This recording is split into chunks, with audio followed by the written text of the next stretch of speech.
গোপন সংবাদের ভিত্তিতে আজ 11 জুলাই 2025 তারিখ শুক্রবার মধ্যরাত 2টা 30 মিনিটে বাংলাদেশ কোস্টগার্ড স্টেশন মহেশখালী কর্তৃক মহেশখালী থানাধীন শাপলাপুরের জেএম ঘাট ঢালার মুখ সংলগ্ন এলাকায় একটি বিশেষ অভিযান পরিচালনা করা হয়।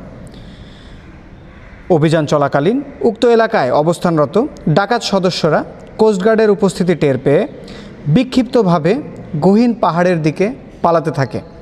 এ সময় কোস্টগার্ডের আভিযানিক দল ধাওয়া করে আব্দুল মান্নান প্রকাশ নুনাইয়া বয়স 32 নামক একজন ডাকাতকে পুলিশের লুট হওয়া একটি 9mm বিদেশি পিস্তল, একটি পিস্তলের ম্যাগাজিন ও 2 রাউন্ড তাজা গোলাসহ আটক করতে সক্ষম হয়। আটককৃত ডাকাত মহেশখালীর কালারমারছড়া এলাকার বাসিন্দা। তার বিরুদ্ধে বিভিন্ন থানায় হত্যা ও অস্ত্র আইনে একাধিক মামলা রয়েছে বলে জানা যায়। আটককৃত ডাকাত ও জব্দকৃত আলামতের পরবর্তী আইনানুগ ব্যবস্থা গ্রহণের কার্যক্রম প্রক্রিয়াধীন রয়েছে।